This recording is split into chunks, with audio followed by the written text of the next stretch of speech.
به بنیانگذاران کبیر مجاهدین، شهیدان والقدر محمد حنیف نژاد، سعید محسن و اصغر بدیع‌زادگان درود می‌فرستم. ستارگان درخشانی که آسمان انقلاب ایران همواره از تلألؤ آنها روشنایی گرفته است. اراده و ایمان بیخلل آنها، دلهای پاکشان، صدق کلمات و قدمهایشان و بلند نظری آرمانیشان چنان در این کویر تشنه آزادی و در این سرزمین بیتاب عدالت و برابری بذرافشانی کرده که لحظه بیداری و مسئولیت پذیری هر جوان آگاه از همان لحظه‌ای که آنها آغاز کردند سرچشمه می‌گیرد و این خلق نام بزرگشان را در هر سرود میهنیش آواز می‌دهد.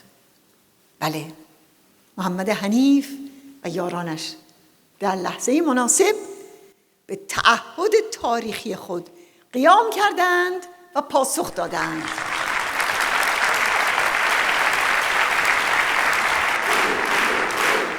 سالروز بنیانگذاری مجاهدین روز ادای احترام به همه خونها و رنج‌هایی است که بارها و بارها مجاهدین را از نبود شدن به بودنی بس فرخنده برای حیات مبارزاتی مردم ایران تبدیل کرده است. آری، روز تجلیل از همه فداکاری هایی است که مجاهدین را در نبرد با دو دیکتاتوری محور و میعادگاه وحدت ملی و نجات ارزش‌های میهنی و احیای اعتمادهای از دست رفته خلق کرده است. روز گرامی داشته از خودگذشتگی‌ها و رنج‌های طولانی مسعود و تعهد تاریخی اوست که با تربیت نسل در نسل مجاهدین در مکتب صدق و فدا نام بنیانگذاران سازمان را پرآوازه کرد و به کلمه مجاهد خلق شکوه و افتخار بخشید.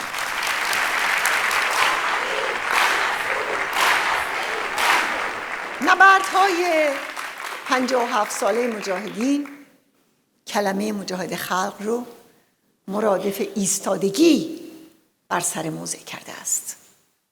معنای اون رو در سخنان مسعود میابیم که کلمه مجاهد خلق شکفته شده در کوره یکی از شگفت‌ترین امتحانات تاریخ بشر با هزاران هزار شعله سرخ و فروزان است. طلایه‌دار انقلابی نوین است و گشاینده فصل تازه‌ای در دفتر حیات این میهن که تا قله یگانگی و نفی هر گونه ستم و استثمار ادامه خواهد داشت. مجاهد خلق تضمین کننده مبارزه تاریخی ملت ما برای کسب آزادی و حاکمیت ملی و مردمی است. بیان آینده‌داری و ظرفیت عظیم این نسل برای حل تضادهای این مبارزه رهایی بخش است. کلمه مجاهد خلق شرف مقاومتی است که هیچ گردی از رجس و پلیدی خمینی بر دامن آن ننشسته و قیمت آن را هر روز و هر شب با گوشت و پوست و استخوان پرداخته است. سرنگون کننده تبعیض جنسی و فردیت بهره‌کشانه و نفی سودای نام و نشان و کرسی است. آری، کلمه مجاهد خلق وفای به پیمان با فدای بیکران در تاریخ ایران و پاسخ سرنگونی استبداد مذهبی است.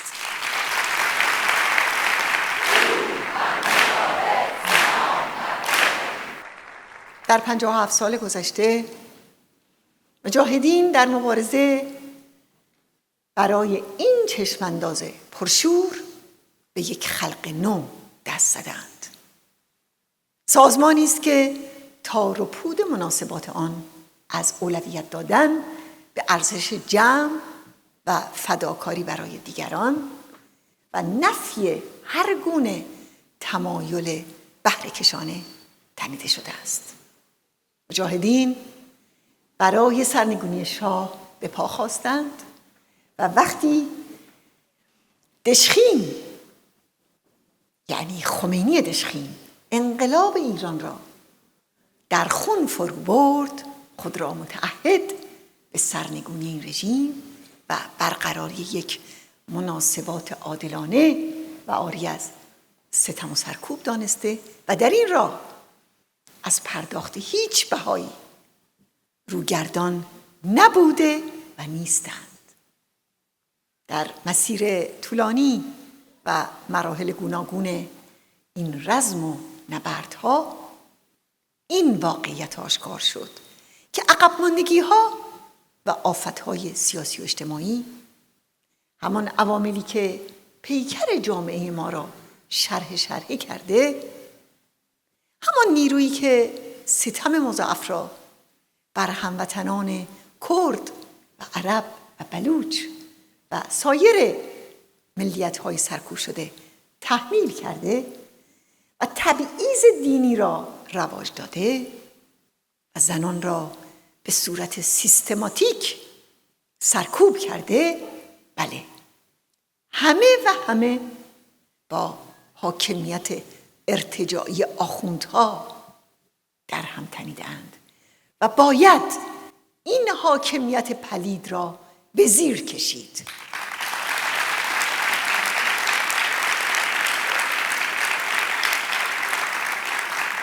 مجاهدین به نام خدا و به نام خلق قهرمان ایران در جریان مبارزه خونبار با رژیم برای چند مسئله اساسی و ضروری راهگشایی کردند. برای برابری زن و مرد و رهایی زن ستمزده ایرانی، برای جدایی دین و دولت و برای تأمین حقوق ملیت‌های ستمزده در چارچوب وحدت ملی ایران. ویژگی‌های عقیدتی و مبارزاتی و تشکیلاتی مجاهدین و پایداری فداکارانه این نسل آنها را از ظرفیت و شایستگی برای حل تضادهای اساسی جامعه ایران برخوردار کرده است.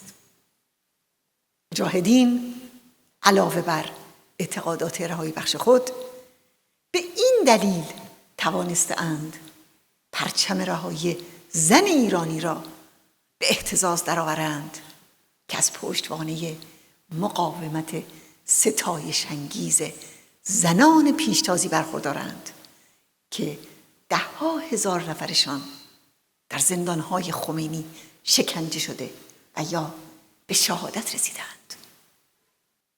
در اوج هیستری مذهبی خمینی در دهه 60 مجاهدین در چارچوب مصوبه شورای ملی مقاومت بر جدایی دین و دولت تاکید کردند و در همان زمان مسعود گفت تصویب این طرح سرفرازی ویژه‌ای برای همه پیروان آیین راستین محمدی و علوی است.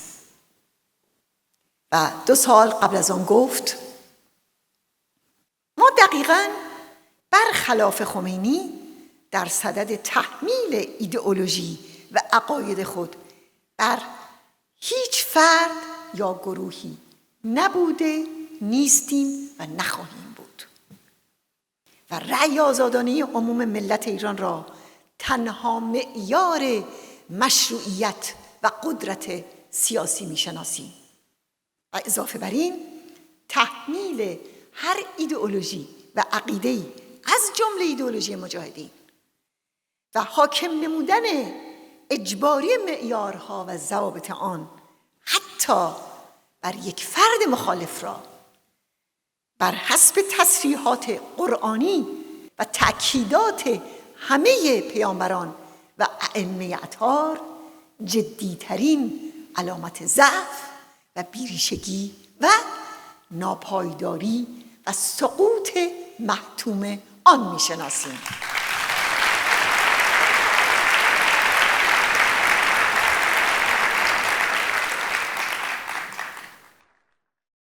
در این مسیر بسیار پرشکوه التیام بخشیدن به عواطف و اعتمادهای جریحه دار شده مردم را بخشی از رسالت خود دانسته و این مسئولیت را انتخاب کرده که ویرانگری های سیاسی و اجتماعی شاه و شیخ را جبران کند.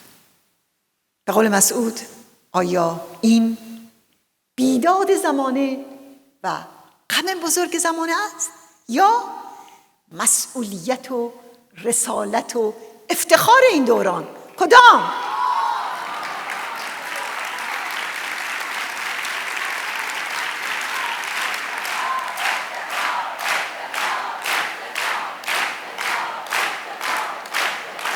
بله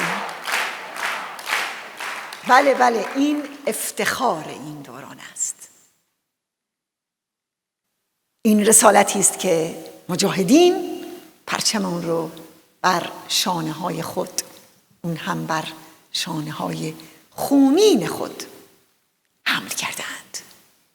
این رسالتی است که شورای مرکزی مجاهدین متشکل از 1000 زن پیشتاز و تمام مسئولان این سازمان، از مسئولان اول پیشین تا مسئول اول کنونی خواهر عزیزم زهرا مریخی، با مسئولیت پذیری تحسین برانگیزی بر عهده گرفته و برای رهایی یک خلق اسیر شب و روز نمی‌شناسند.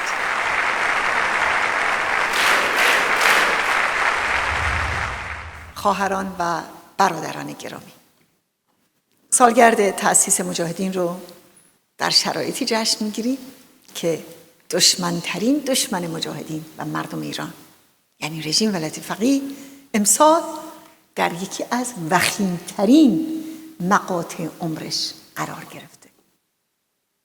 طرح خامنه‌ای در مورد آوردن رئیسی جلاد که برای مهار اعتراضها و خروج از موقعیت سرنگونی صورت گرفت، با شکست مواجه شده. نه 2 برابر کردن اعدام‌ها و نه شدت دادن به سرکوب زنان، اون هم به بهانه بدحجابی، نه صدور احکام کور کردن چشم و دست بریدن و نه قتل عام مردم، اون هم با گرانی و گرسنگی. هیچ کدوم نتونسته و نمیتواند برون رفتی برای این رژیم باشد، به خصوص که جنبش اعتراضی همچنان در حال غلیان است. همه مصائبی که این رژیم به مردم ما تحمیل کرده، از نبود آب تا گرانی و بیخانمانی، مردم تشنه آب و آزادی رو هر روز بیشتر به اعتراض برمی‌انگیزد. در همین راستا کانون‌های شورشی و عملیات اختناق شکن اونها از لحاظ کمی و کیفی رو به گسترش است. رژیم ولایت فقیه از هر جهت دچار انسداد است و راهی پیش پای خود ندارد. چه بر سر برجام توافق کند یا نکند و چه بخواهد که این سیاست اقتصادی رو در پیش بگیرد یا آن سیاست را. بله، هیچ کدام دیگر اثر ندارد و در هر حال قیام و سرنگونی در تقدیر این رژیم ضد بشری است.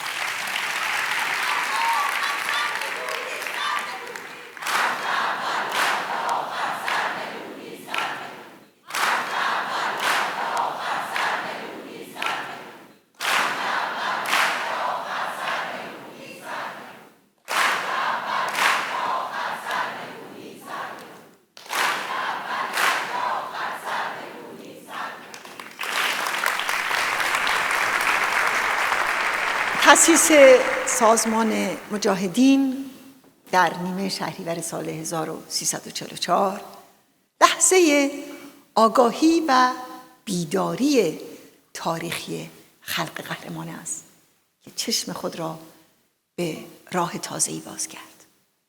این راه تازه برای روندگانش با آزمایش‌های سهمگین همراه بوده و هست. پر از درد و رنج و مرارت است. از دریای خون عبور می کند و عبور کرده.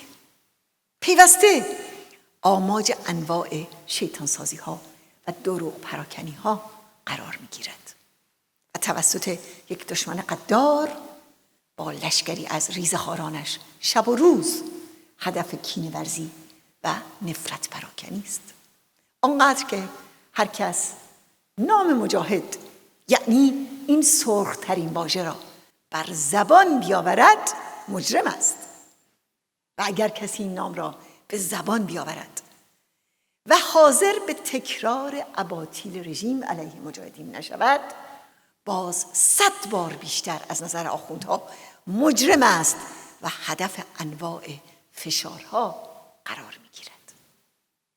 راه و رسم مجاهدین پاکبازی و فداکاری برای آزادی است. راهی عاری از فرصت طلبی و بی‌هزینگی است. قدرت طلبی در آن جایی ندارد. جز با صدق و فداکاری قدم بر نمی‌دارد و سودایی جز آزادی ایران و نجات سرکوب شدگان و گرسنگان و بی خانمانها ندارد. این راه و رسم مجاهدین است که از 57 سال پیش بی امان به سوی مقصد پرشکوه آزادی در نوردند و این راهی است که بیشک پیروزی و آزادی را نصیب مردم ایران خواهد کرد. سلام بر آزادی، سلام بر مردم ایران، درود بر مجاهدین خلق ایران.